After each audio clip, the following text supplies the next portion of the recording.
საღამოშვიდობის მოგესალმებით ტელეკომპანია რუსთავი 2-ის მაყურებლებს მოგესალმებით ტრადიციულად ახალი სპორტის სასახლიდან როგორც ბოლო დღეების განმავლობაში 20 რიცხვიდან ჩვენ აქტიურად ვაშუქებთ თბილისში მიმდინარე მსოფლიო ჩემპიონატს ფარიკაობაში და ბუნებრივია ასე გავაშუქებთ ბოლომდე 30 ივლისის ჩავთვლით გუშინდელი დღე იყო წარმოუდგენლად სასიხარულო მთლიანად მთელი ქვეყნისთვის არა მარტო ფარიკაობის და სპორტული სამყაროსთვის არამედ მთელი ქვეყნისთვის გამომდინარე იქიდან რომ პრინციპში რა მოლოდინიც ჰქონდა და ეს მოლოდინი იყო ის რომ სანდრო ბაზაძეს წარმატებისთვის უნდა მიაღწია მოიპოვა უმაღლესი სინჯის მედალი და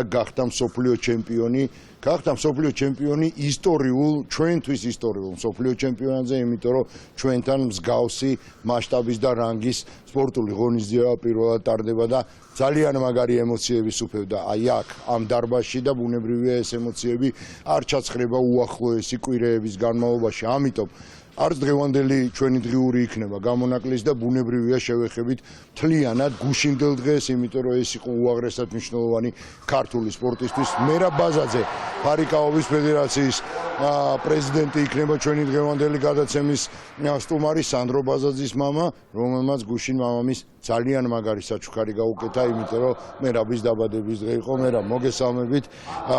პირველ რიგში გილოცავთ დაბადების დღეს. ოდნავ მოგვიანებით, მაგრამ უმთავრესია გილოცავთ სანდროს აი იმ უდიდეს წარმატებას, რომელსაც მან მიაღწია აქ ამ დარბაზში საკუთარ ქვეყანაში და რა დღე იყო გუშინ ქართული ფარიკაობისთვის. მოგესალმებით, მადლობა მოლოცვისთვის. ერთმა შვილმა დილით ადრე მომილოცა დაბადების დღე. მეორე არ მილოცავდა და მეუღლე მეუბნება რა. მეუღლეს ვკითხე მეთქი რატო არ მილოცავს ხოლმე. არ ვიციო. საღამოს იმდენად დარწმუნებული იყო თავის თავში სანდრო, მე რატო მოვყევი ეს ამბავი. იცოდა რომ მოიგებდა. დარწმუნებული იყო თავის თავში და პედესტალზე რო ვაჯილდოებდი მომილეცა. ეს იყო ყველაფერი ჩემთვის. რისთვისაც მე ვიბძვი მთელი ცხოვრება ეს არიან ჩემი შვილები და ჩემი ოჯახი. და მან გააკეთა ის, რაც დიდი ხნის წინ უნდა გაეკეთებია, მაგრამ არ მიცემ ცოტა საშუალება. ხელი შეუშალე, ამას აღარ მინდა დაუბრუნო, მაგრამ მან გუშინ საკუთარ კედრებში დაამტკიცა, რომ ის უძლიერესია მსოფლიოში, მას ეკუთვნის ყველა მედალი, რომელიც უკვე აქვს, თუ მოინდომებს 20-28-ში, მაგასაც აიღებს. უკვე ძალიან დიდი გამოცდილება მიიღო, პატარა ქვეყანა ვართ, მაგრამ თუ ძალიან ძლიერი იქნება, ვერ დავჩაგრავენ. ამიტომ უნდა გაძლიერდეს მენტალურად, უნდა გაძლიერდეს ფიზიკურად. დანარჩენი სანდროს ყველაფერი აქ მას ფარიკობაში ვერავინ ვერ მოუგებს, იმიტომ რომ მე ძალიან დიდი გამოცდილების მოფარიკავე ვარ და ვიცი მისი შესაძლებლობები. უბრალოდ პატარა პროფესიონალიზმი, სანდროს პატარა პროფესიონალიზმის დამატება უნდა. აი პატარა სულ. და მას ნამდვილად ვერ მოუგებს ვერავინ და ვფიქრობ, რომ ის 5-6 წელი კიდე გააგრძელებს მოღვაწეობას და ბევრჯერ გაგვახარებს თავისი გამარჯვებებით. კი, და დღეზე, მნიშვნელობაზე, გუშინდელი დღის მნიშვნელობაზე რა იყო ეს ფარიკაობისთვის, ქართული ფარიკაობისთვის და ზოგადად სპორტისთვის და რასაკვირველია მთლიანად ქვეყნისთვის. მე მიხარია, რომ გუშინ საქართველოს პრემიერ-მინისტრი, საქართველოს პრეზიდენტი, სპორტის მინისტრი და მთავრობის სხვა წევრები ესწრებოდნენ აღნიშნულ ტურნირს. ნახენ თავის თვალით. მე ვფიქრობ, რომ ძალიან მოეწონა ჩვენ მთავრობას აღნიშნული სპორტის სახეობა არის ელიტარული სპორტის სახეობა. ის სპორტის სახეობა უნდა განვითარდეს ქვეყანაში. უკვე განვითარების გზაზე ვარ. ეს ტურნირი ხელშეუწყობს, რა თქმა უნდა, იმიტომ რომ უამრავი ინვენტარი შეგვიძინა სახელმწიფომ. ინფრასტრუქტურა საკუთარი ჯერჯერობით არ გვაქვს დიდი მასშტაბური, სადაც შეიძლება აღნიშნული ტურნირი. მაგაზეც უკვე დავიწყებ ფიქრს, რომ ძალიან მასშტაბური. აი ამას შეუწყობს ხელს ეს ტურნირი. პოპულარიზაცია ტურიზმის მოდინებას ქვეყანაში, ყველაფერს ამას კეთილდღეობას შეუწყობს ეს ტურნირი. აი ჩვენ ნახავთ ყოველდღიურად შედეგებს რა. ხო, ეს რო დასრულდება, მე უფრო მოვიმკით ამ ყველაფერს. მე რა აუცილებლად უნდა კითხოთ ფინალურ დაპირისპირებაზე. ზოგადად მთელი დღე ძალიან რთული იყო. პირველი და ბოლო შეხვედრის გარდა სანდროს მოუწია 3 ორთაბრძოლის გამართვა ძალიან უხერხულ ეგვიპტელ მოფარიკავეებთან. თუმცა ჩემ ეს გუშინ სანდროსთან ინტერვიუ მქონდა და გუშინ სხვათა შორის სანდროს უთხარი და კიდევ ერთხელ განმეორდები, რომ ჩემთვის ფინალი იყო მერვეთ ფინალური ორთაბრძოლა იმ ეგვიპტელთან, რომელმაც სანდროს მოუგო თუ მოაგებინეს ოლიმპიურ თამაშებზე და ეს იყო სრული რევანში და მე ვფიქრობ, რომ ფსიქოლოგიური თვალსაზრისით ძალიან დიდი მნიშვნელობა მოიპოვა სანდრომ ზოგადად ყველა სხვა დანარჩენ მეტოქეზეც. რთული ორი მეტოქე ყავდა მე ვთვლი გუში სანდროს ორი ეგვიპტელი მაგრამ მან შეძლო და დაძლია ჭკუით, დაძლია ტექნიკით, დაძლია ტაქტიკით და გამარჯვებული გამოვიდა. აი ეს მეორე ბრძოლა სადაც 15-13 დამთავრდა, აი აქ გამოჩნდა ბევრი საერთაშორისო ქვეყნებიდან და აი გამოჩნდა სანდროს სიძლიერო.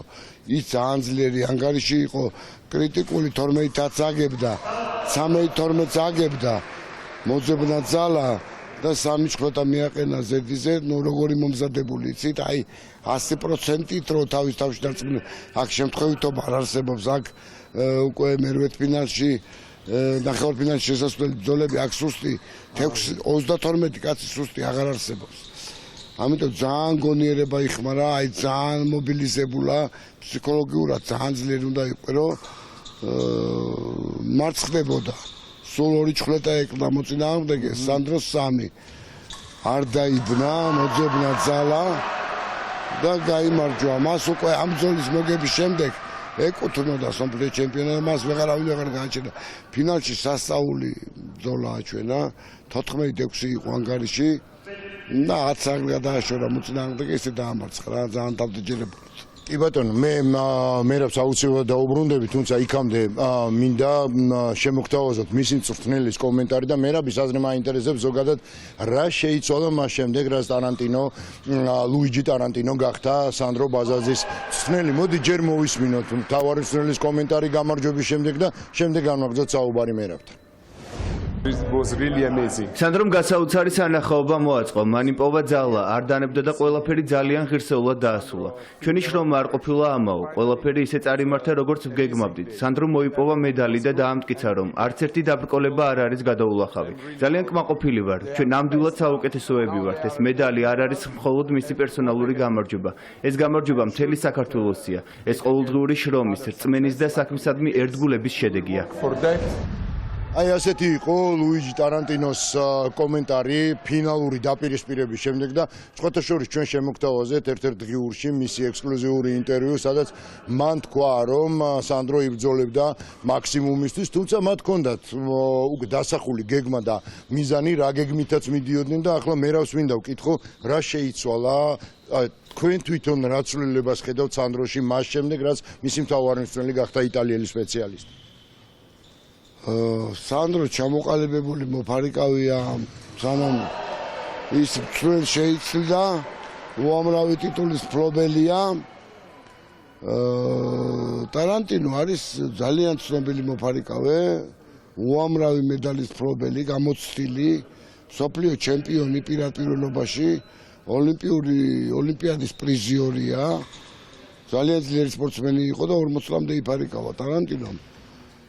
ბევრი რაღაც იტალიური არის იტალია ძალიან ძლიერი სკოლა ფარიკაობის ერთადერთი საუკეთესო სკოლა აქვს სოფლიოში. რაღაც იტალიური ხრიკების გამო აუყვანე მე თუ მკითხავთ, შედეგის ახეზია. მე არასდროს არ ურჩევ სანდროს. აი ეს პატარა ხრიკები დაემატა სანდროს და სანდრო ძლიერდება. სანდროს ძალიან დიდი რესურსი აქვს. მომდევნო ოლიმპიადამდე მას შეუძლია კიდევ უფრო განვითარდეს და განვითარდეს. კი ბატონო, და ახლა მინდა შემოგთავაზოთ კიდევ ერთი კომენტარი იმ ადამიანის, რომელიც ყველაზე მეტად განიცდიდა მერავთან ერთად, რა საკვირველია სანდროს ორთაბრძოლას. ეს არის სანდროს მეუღლე, სანდრო ბაზაზის მეუღლე სალომე და ჩვენ შეგვიძლია მოვისმინოთ მისი კომენტარი და შემდეგ რამდენიმე წუთი დაგვრჩება უკვე მერავთან სასაუბროდ. სანდრო იყო ჩემთვის ყოველთვის ჩემპიონი და დღეს უკვე მთელი მსოფლიოსთვისაც ჩემპიონი გახდა. ემოციური დღე იყო ძალიან, იმიტომ რომ ამ ყველაფრის უკან სანდროს უდიდესი შრომა, უდიდესი სირთულეები დგას და მადლობა უფალს, რომ ეს ყველაფერი ოქროს მედლით დაგვირგვინდა და სანდრო დღეს მსოფლიო ჩემპიონია. ეს თავისთავად ცხადია, რომ სხვანაირად არ შეიძლება და სხვა ემოციების გარეშე არ შეიძლება და აქ დარბაზში ჩვენ ვხედავდით რა ემოციებით იყო სანდრო ბაზაძის არა მარტო მეუღლე, არამედ მთელი ოჯახი და მერაბ რა შეგრძნება იყო ბოლო ჩხლეტის მერე. ფინალურ დაპირისპირებაში. ბოლო წვრეტა სხვათა შორის ძალიან ლამაზი იყო. პროფესიონალურ დონეზე უკვე ვიცოდი ისეთი ანგარიში იყო რომ მოიგებდა, მაგრამ ისეთ ლამაზად შეასრულა სანდრომ, რომ არ ვიცი, მე უკვე ყვირილის თავი აღარ მქონდა. ხმა და აღარ გული მქონდა. გაოცებული ვიდექი რა. ხელები მაღლა აღმართე. ღმერთს მადლობა გადავუხადე, რომ ესეთი შვილი გავზარდე და ესეთი ძლიერი სპორტსმენი გავზარდე. ძალიან დიდი მადლობა, წარმატება მინდა გისურვოთ. მადლობა იმისთვის, რასაც თქვენ აკეთებთ ქართული ფარიკაობისთვის და მადლობა სანდროს გუშინდელი იმ ბედნიერი წუთებისთვის, რომელიც მიანიჭა მთელ ქვეყანას და განსაკუთრებით აქ მყოფ გულშემატკივარს. მერაბ ბაზაძე, ფარიკაობის ფედერაციის პრეზიდენტი იყო ჩვენი დღევანდელი დღიური სტუმარი. სამწუხაროდ ჩვენი დრო ამოიწურა, ასე სწრაფად გადის ხოლმე დღიურის წუთები და შესაბამისად დღეისათვის სულ ეს იყო. მე გემშვიდობებით ხვალამდე ხვალ ტრადიციულად ტელეკომპანია რუსთავიორის ეთერში ტრადიციულად 9 საათიანი კურიერის უფრო ზუსტად კი პოსტსკრიპტუმის შემდეგ შევხვდებით და ვისაუბრებთ დღის მნიშვნელოვან მოვლენებზე, იმ მოვლენებზე თუ როგორ განვითარდება აი აქ თბილისის ახალ სპორტის სასახლეში ზოგადად მოვლენები. შესაბამისად მე ვფიქრობ რომ საინტერესო დღე გველის და ბუნებრივია ჩვენ შევეცდებით რომ საინტერესო დღიური შემოგთავაზოთ. მადლობა რომ იყავით ჩვენთან ერთად, კარგად ბრძანდებოდეთ.